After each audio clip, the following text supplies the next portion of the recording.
With regard to the actual narrative, and I'm going to conflate it for brevity's sake, because I have to talk really about Iran, and remember that Islam is the beginning, is an Arabian faith.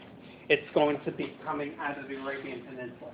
You don't have to take down anything I tell you until I talk to you about the Arab-Muslim conquest of Iran, what the causes are, what the effects are. Just listen to me. I'm going to be like your dad and mom and tell you a story, okay? I won't be tucking in, though. Okay, that you have to do for yourself. Now, about April or so, 570, the Prophet Muhammad is born, and he basically, his father dies when Muhammad is an infant, okay? And his mother is going to die when he's very young. He'll be raised by his uncle Abu Talib. Muhammad is born into a society in which tribal affiliation is paramount.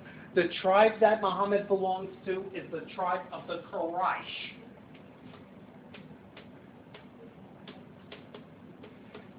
The Quraysh are going to be very visible in the caravan city of Mecca, located right over here. Mecca is not exactly a place where you want to build a city. It's in an arid valley. It does have a water source that comes from a well.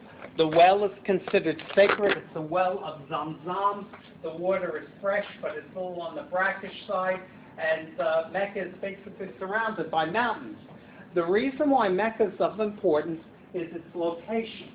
Mecca basically is a good trade station from Arabia to the Near East, across to the Red Sea, and I'm going to tell you that mercantile activity is taking place in Mecca in the 500s, which is going to create a huge division between the rich and the poor.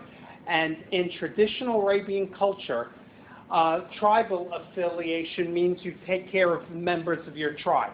But as people become wealthier and other people become poorer, people are identifying not with tribal affiliation anymore, but with wealth. So the wealthy Meccans begin to ignore the obligations to their fellow tribal members. Muhammad is of a clan, a group of people related by blood that is known as the Banu Hashim. They are responsible for maintaining the religious facilities in Mecca. And I'm going to tell you that ancient Bedouin Arab society was polytheistic. Okay?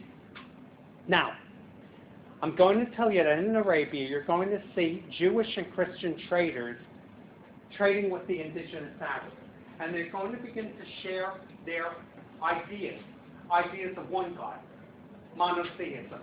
And you're going to begin to see the proliferation every now and then of certain Arab monotheists that would be referred to, an Arab monotheist will be called a Hanif.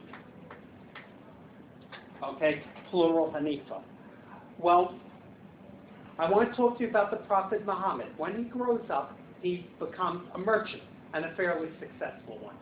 He's going to end up marrying a woman named Khadijah, who is a widow, who is wealthy, and she's going to propose to the Prophet Muhammad. Why? Because she has more money and more social standing. A wealthy woman in Arab society this time can actually have that type of power. So if you have that notion that, every Muslim woman or every Arab woman is just, weak and disempowered, that is not true. Okay? That's BS. Okay? It's a stereotype. Now, Muhammad and Khadijah love each other. Everyone appears to be a very happy tryst. And Muhammad is more than your average Arab Bedouin. He's something else. He is a Rasul. A Rasul is someone who is believed to have contact with the supernatural world. And Muhammad will have these tendencies to wander off into the desert, where apparently he meditates. And he does so in his mid-30s, 40, around the age that a lot of spiritual people seem to seek solace in meditation, getting away from places in which their minds can be cluttered and seek that which is spiritual. Muhammad himself as a personality. Muhammad is known for his honesty. He's known for his candor and his eloquence. And Arabic is basically an evocative, flowery language. And oratory is prized because there is no written language at this time. So someone who is well-spoken and articulate is looked up to, sir, to show up on time. And basically, in effect, the Prophet Muhammad is basically going to seek out inspiration from what he believes to be a higher authority that talks to him. The signal moment in his life will be in 610, okay? 610 is the night of power and excellence. This is where Muhammad goes to a cave by Mount Hira in the desert. And, Oriel, you okay? You doodling? Okay. I'm listening. Oh, okay. I thought you were drawing Mount Hira there. No. Okay. Yeah. So, in effect, the Prophet Muhammad is going to receive a vision from a messenger of God. A messenger of God we refer to as angel. This angel is Gabriel.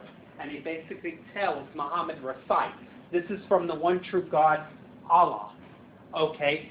And in effect, this recitation of Allah, who reveals himself to Muhammad through the angel Gabriel, will eventually be written down as the Holy Quran. Okay? Now, listen carefully. Muhammad does not see himself as starting a new religion. Okay? He's not going to say, started a new religion. Muhammad sees himself as the last in a long line of God's prophets, mouthpieces, people who are spiritual, bringing a spiritual message to the people. Muhammad believes that he is sent by Allah because the first couple of prophets were not listened to. And I'm going to tell you something about the nature of Islam. And I want to debunk this myth.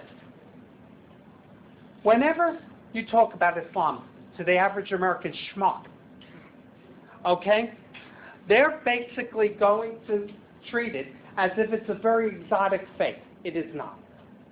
Okay? They react to it the way they would react to Hinduism or Shinto or Jainism and see it as very, very exotic. First of all, I'm going to show you it's very close to Judaism and Christianity. All three religions are known as your three great monotheistic faiths of West Asia. All of them are Abrahamic religions. Abrahamic mean all of them trace their way back to the prophet Abraham, who, yes,